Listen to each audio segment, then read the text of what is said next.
All India Radio presents Morning News.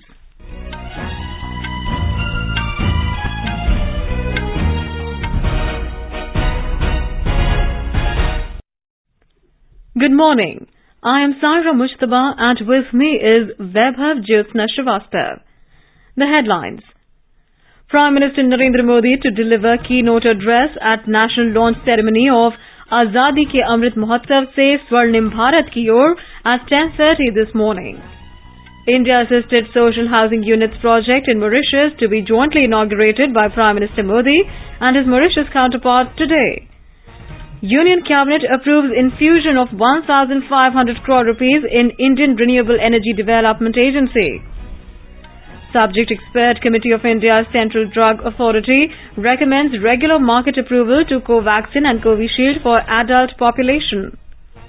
BJP to contest UP Assembly polls in alliance with Apna Dal, Sonelal and Nishad Party. NCP and Shiva Sena to contest Goa Assembly elections together. BJP emerges as single largest party in Nagar Panchayat elections of Maharashtra. Registration for Pariksha Pe Charcha 2022 closes today. India registers 174 runs win over Ireland to qualify for Super League phase at ICC Under-19 World Cup. And South Africa beat India by 31 runs to take 1-0 lead in the 3-match ODI series.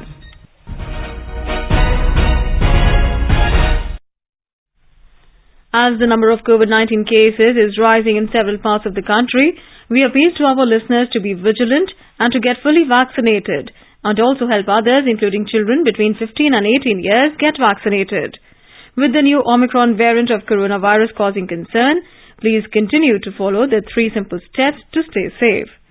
Wear a face mask, maintain 2 gaz ki duri for social distancing, focus on hand and face hygiene.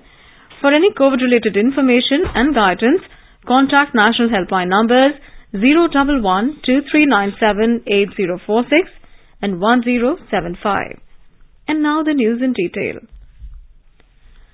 Prime Minister Narendra Modi will deliver the keynote address at the national launch ceremony of the Azadi ke Amrit Mahotsav se Swarnim Bharat ki or at 10:30 this morning via video conferencing. The program will unveil year-long initiatives dedicated to Azadi ka Amrit Mahotsav by the Brahma Kumaris, which include more than 30 campaigns and over 15,000 programs and events. During the event, the Prime Minister will flag off 7 initiatives of Brahma Kumaris. These include My India, Healthy India, Atmanirbhar Bharat, Self-Reliant Farmers, Women, Flag Bearers of India, Power of Peace Bus Campaign, Undekha Bharat Cycle Rally, United India Motorbike Campaign, and green initiatives under Swachh Bharat Abhiyan. More details from our correspondent. Under My India Healthy India initiative, multiple events and programs will be held in medical colleges and hospitals with focus on spirituality, well-being and nutrition. Under Atmanirbhar Bharat Self-Reliant Farmers, 75 farmer empowerment campaigns, 75 farmer conferences, 75 sustainable yogic farming training programs and several other such initiatives for the welfare of farmers will be held. The Women Flag Bearers of India initiative will focus on social transformation through women empowerment and empowerment of girl child. The Power of Peace Bus campaign will cover 75 cities and tehsils and will carry an exhibition on positive transformation of today's youth. The Undekha Bharat Cycle Rally will be held to different heritage sites, drawing a connection between heritage and environment. The United India Motorbike Campaign will be held from Mount Abu to Delhi and will cover multiple cities. The initiatives under Swachh Bharat Abhiyan will include monthly cleanliness drives, community cleaning programs and awareness campaigns. Anand Kumar, AIR News, Delhi. During the event, a song dedicated to Azadi ka Amrit Mahotsav by Grammy Award winner Ricky Kesh will also be released. Brahma Kumaris is a worldwide spiritual movement dedicated to personal transformation and world renewal. Founded in India in 1937, Brahma Kumaris has spread to over 130 countries. The event is being held on the occasion of 53rd Ascension Anniversary of Pitashri Prajapita Brahma, the founding father of Brahma Kumaris. Prime Minister Narendra Modi and his Mauritius counterpart Praveen Kumar Jagannath will jointly inaugurate the India-assisted social housing units project in Mauritius virtually today. They will also launch the Civil Service College and 8 megawatt solar PV farm projects in Mauritius that are being undertaken under India's development support. An agreement on extending a $190 million line of credit from India to Mauritius for the Metro Express project and other infrastructure projects will be exchanged. An MOU on the implementation of small development projects will also be exchanged. The Union Cabinet has approved infusion of 1,500 crore rupees in the Indian Renewable Energy Development Agency Limited (IREDA). Briefing media in New Delhi yesterday, Information and Broadcasting Minister Anurag Singh Thakur said it will enable the IREDA to lend 12,000 crore rupees to the renewable energy sector. He said this will enhance its net worth, which will help it in additional renewable energy financing. The decision will generate employment over 10,000 jobs every year. पिछले 6 वर्षों में IRDA ने इसका portfolio 8,000 crore से बढ़कर 8,800 करोड़ से बढ़कर 28,000 करोड़ रुपए हो गया है। लेकिन आरबीआई के नियमों के अनुसार आपकी जो नेट वर्थ है उसका 20% ही आप लोन के रूप में दे सकते हैं। तो इरडा की नेट वर्थ है 3,000 करोड़, वो 600 करोड़ तक का ही इसमें ऋण देने की सीमा सिंगल बोरोर के लिए उसकी है। जब इसको बढ़ाकर इसमें निर्णय लिया गया कि 1,500 करोड़ रुपए का equity infusion Indian renewable energy development agency limited में किया जाएगा और इसे लाभ ये मिलेगा कि अतिरिक्त इक्विटी के आने से रिन्यूएबल एनर्जी के सेक्टर में इरडा अब लगभग 12,000 करोड़ रुपए तक की लेंडिंग कर सकेगा। The National Innovation Foundation's Incubation and Entrepreneurship Council and Amazon India have signed an MOU for online distribution of product of grassroots innovations, student innovations and outstanding traditional knowledge-based products. The MOU will make innovations from rural parts of India available universally. Science and Technology Ministry said that since these innovations have their genesis in addressing of an unmet need in a particular locality, it can initiate a journey towards providing inclusive innovations to the world at large. Post successful onboarding of these businesses, Amazon will also create a storefront to boost the discoverability of these rural innovations among customers. BJP, Apna Dal Sonelal and Nishad party will jointly contest the upcoming assembly polls in Uttar Pradesh on all 403 seats. In a joint media briefing with Apna Dal Chief and Union Minister Anupriya Patel and Nishad Party Chief Sanjay Nishad in New Delhi, BJP President JP Nadda made this announcement yesterday. He said, under BJP's double-engine government, Uttar Pradesh has become a destination of investment and it is doing well on social indicators. Uttar Pradesh में double engine की सरकार ने विकास के नई छलांग लगाई है और उत्तर प्रदेश को एक मोमेंटम दिया है विकास का और सभी समाज के वर्गों को साथ लेकर के चलने का जो प्रण था उसको पूरा किया है। जब हम डबल इंजन की सरकार कहते हैं तो उससे स्पष्ट होता है कि केंद्र का आशीर्वाद, सपोर्ट, मोदी जी का सपोर्ट और योगी जी के द्वारा उसको लेटर और स्पिरिट में इम्प्लीमेंटेशन, उसको जमीनी स्तर पर इम्प्लीमेंट करने में बहुत बड़ा काम योगी सरकार ने किया है। Speaking on the occasion, Anupriya Patel lauded the central government's measures for the welfare of backward classes and the downtrodden. Sanjay Nishad also congratulated Prime Minister Narendra Modi for implementing various schemes for fishermen's welfare. In Uttar Pradesh, nominations for the first phase of the assembly elections will close tomorrow. A total of 184 candidates have filed their nomination papers till now, of which 107 filed them yesterday. Our correspondent has the details.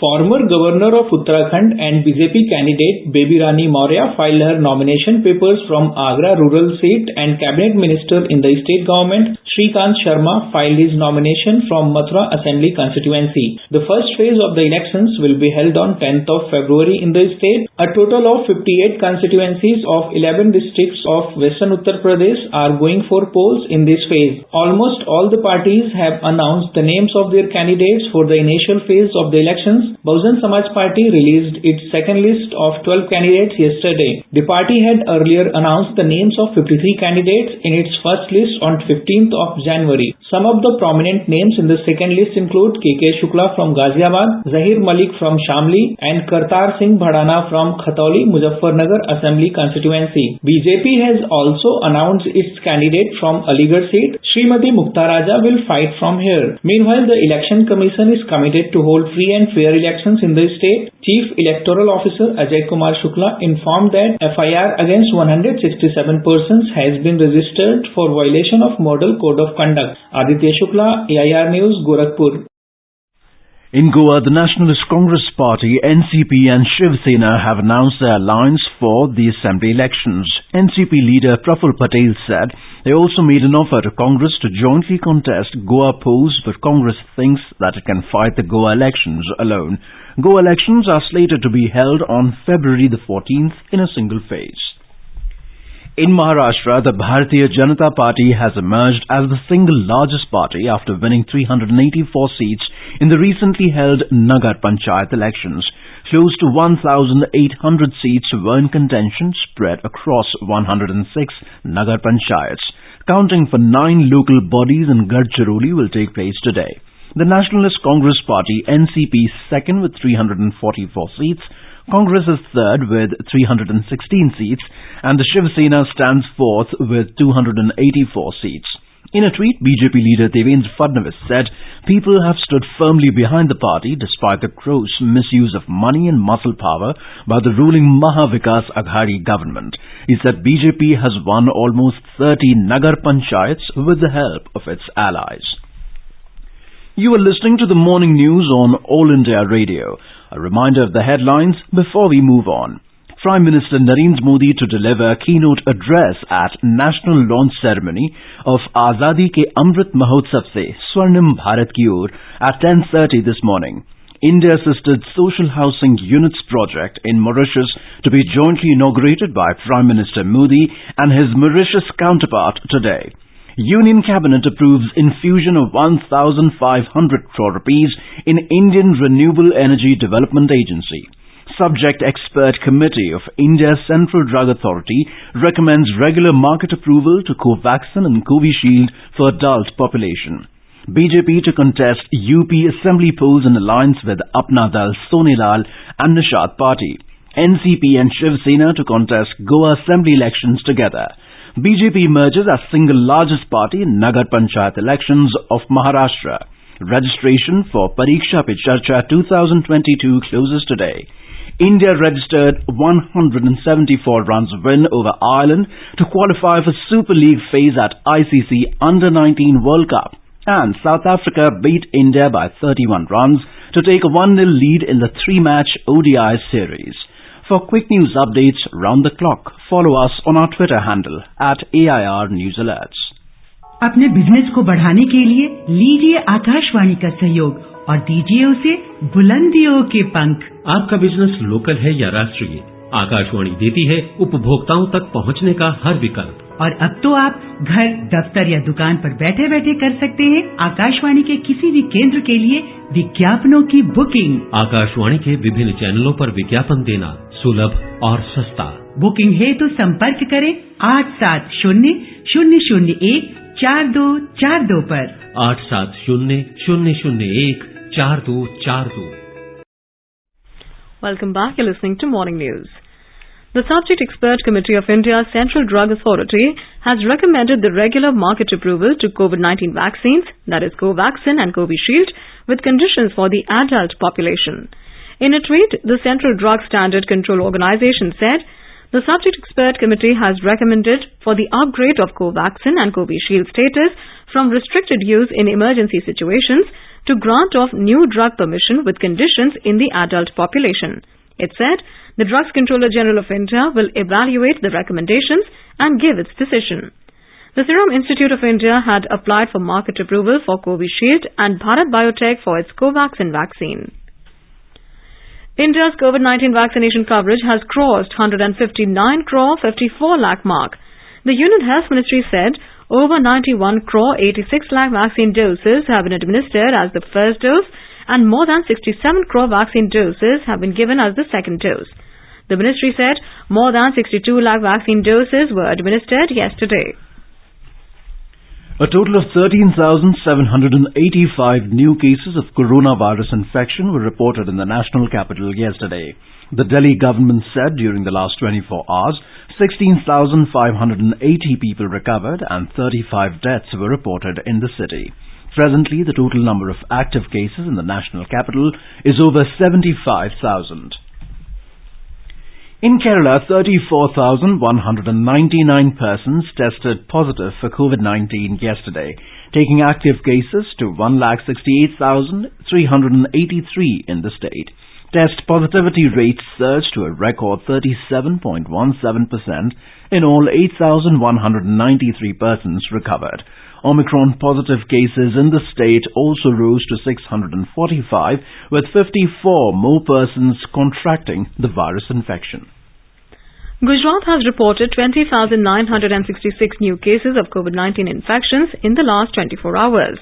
In Ahmedabad, 8,391 new cases were recorded, while 3,318 in Surat. The state has 90,726 active cases at present. Out of these, 125 patients are on ventilator support. 12 patients lost their lives due to COVID-19 yesterday. Meanwhile, more than 202,000 doses of COVID-19 vaccine were administered in Gujarat yesterday. With this, the total vaccination in the state has crossed 9,55 lakh mark. In our bilingual live phone-in program, Corona Jagrukta series, Dr. Rupali Malik of Safdarjung Hospital, New Delhi will be with us tonight to answer the queries related to coronavirus. Listeners can ask questions to the expert from 9:30 p.m. onwards on telephone number 011-2342-1230. That is 011-2342-1230 and 011-2342-1764. I repeat, 011-2342-1764. You can also post your queries on our Twitter handle at AIR News Alert using hashtag AskAIR. The 5th edition of Pariksha Pe Charcha will be held in February this year, and today is the last date for registration. The contest was launched at MyGov portal from the 28th of December 2021. The format of this program is proposed to be in online mode like in 2021. An online creative writing competition is being conducted at innovateindia.myGov.in/ppc 2022 on various topics to select participants. Questions asked by selected winners will be featured in Pariksha Pe Charcha program. Prime Minister Narendra Modi conceptualized a unique interactive program, Pariksha Pe Charcha, wherein students, parents, teachers across the nation and also from overseas interact with him to discuss and overcome the stress emerging out of examinations in order to celebrate life as an utsav. Addressing the nation in his Mann Ki Baat program on All India Radio, 26th of last month, Mr. Modi asked everyone to participate in the contest. विद्यार्थियों के साथ परीक्षा पर चर्चा करता हूँ. इस साल भी एग्जाम से पहले मैं स्टूडेंट्स के साथ चर्चा करने की प्लानिंग कर रहा हूँ. इस कार्यक्रम के लिए mygov.in पर ये रजिस्ट्रेशन 28 दिसंबर से 20 जनवरी तक चलेगा. इसके लिए क्लास 9 से 12 तक के स्टूडेंट्स, टीचर्स और पेरेंट्स के लिए ऑनलाइन कंपटीशन भी आयोजित होगा. मैं चाहूंगा कि आप सब इसमें जरूर हिस्सा लें. आपसे मुलाकात करने का मौका मिलेगा. हम सब मिलकर परीक्षा, करियर, सफलता और विद्यार्थी जीवन से जुड़े अनेक पहलुओं पर मंथन करेंगे. And now let's listen to our special program, Azadi Ka Safar, highlighting the importance of the day during the freedom struggle. Azadi Ka Amrit Mahotsav.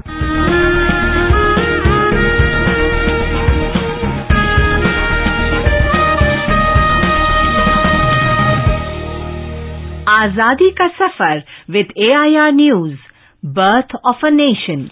India's glorious freedom struggle is one of the greatest struggles the modern world has ever witnessed. AIR News brings you a glimpse of the struggle every day.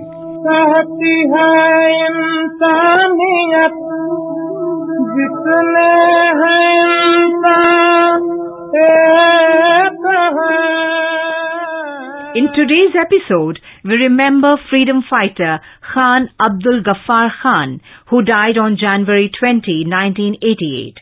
An advocate for Hindu-Muslim unity, he was a prominent follower of Mahatma Gandhi and was also known as Frontier Gandhi. A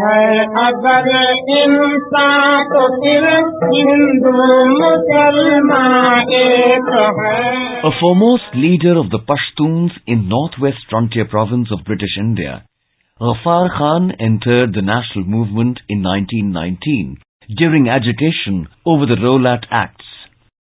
In 1920, he joined the Khilafat movement, and in 1921, he was elected president of a district Khilafat committee in northwest frontier province. In 1929, Khan founded the Khudai Khidmatgar, an anti-colonial non-violent resistance movement. हम खुदाई खिदमतगार हैं, लेकिन आपको बताना चाहता हूँ कि खुदा को खिदमत की जरूरत नहीं है। खुदा की खिदमत खुदा की मखलूक की खिदमत। यह बदकिस्मती ये है दुनिया में और हिंदुस्तान में अगर आप देखें, मखलूक जो है मुसलमान मखलूक मुसलमान को समझता है, हिंदू मखलूक हिंदू को समझता है, ईसाई मखलूक ईसाई को समझता है, यहूदी मखलूक यहूदी को समझता है। हम उनको कहते हैं कि नहीं, ऐसा नहीं है, ये सब जो हैं ये सब खुदा के मखलूक। The Khudai Khidmatgar's popularity with the people prompted the colonial government to launch numerous crackdowns against Khan and his supporters. Khan strongly opposed the proposal for the partition of India. In June 1947, Khan and other Khudai Khidmatgar leaders formally issued the Bannu Resolution to the British authorities, demanding that the ethnic Pashtuns be given a choice to have an independent state of Pashtunistan. However, the British government refused to comply with the demands of this resolution. In response, Khan and his elder brother, Abdul Khan, boycotted the 1947 Northwest Frontier Province referendum.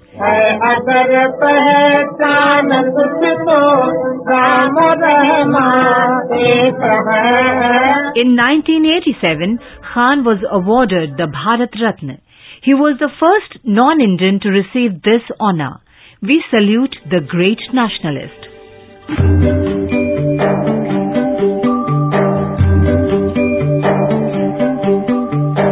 We also remember nationalist Tej Bahadur Sapru, who died on the 20th of January 1949.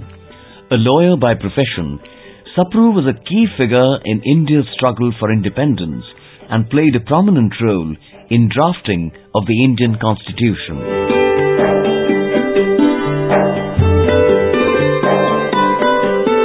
It was Tej Bahadur Sapru who helped to bring about the Gandhi-Irwin Pact in 1931. In September 1932, Gandhiji began his fast against the communal award, facilitating separate electorate for depressed classes. Tej Bahadur Sapru was also in part responsible for the Pune Pact, modifying the communal award, after which Gandhiji ended his fast. Following the breakdown of the Gandhi Jinnah talks, Tej Bahadur was appointed chairperson of a committee in November 1944 to examine the communal issue in a judicial framework. Sapru selected 29 committee members, representative of all communal groups, and submitted proposals to the Viceroy, Lord Wavell, in an attempt to break the political deadlock. The committee's report contained a detailed historical analysis of proposals and a rationale for its constitutional recommendations. On the critical question of partition, the Sapru committee made a plea to avert the creation of Pakistan. Sapru was also a member of the Defence Committee in the 1945 trials of Indian National Army officers for treason. He played a key moderating role throughout the constitutional debates. Tej Bahadur Sapru died on January 20th, 1949. We salute the great nationalist.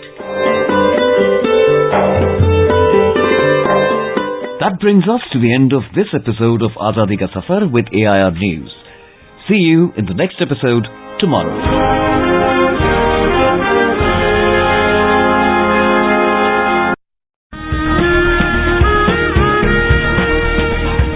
आजादी के अमृत महोत्सव के पावन अवसर पर आकाशवाणी समाचार के कार्यक्रम परिक्रमा में गुरुवार को शाम 4:45 पर सुनिए देश की आजादी की लड़ाई में अपना अमूल्य योगदान देने वाले भारतीय स्वतंत्रता संग्राम के सिपाही की वीर गाथा।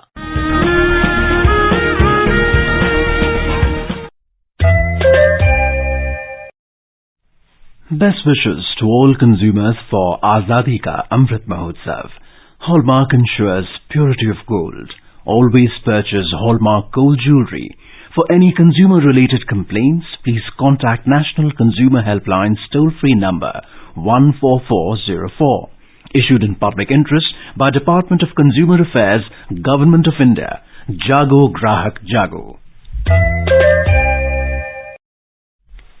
Disruption to US-bound air travel caused by the rollout of 5G services in the United States has eased as authorities approved more flights.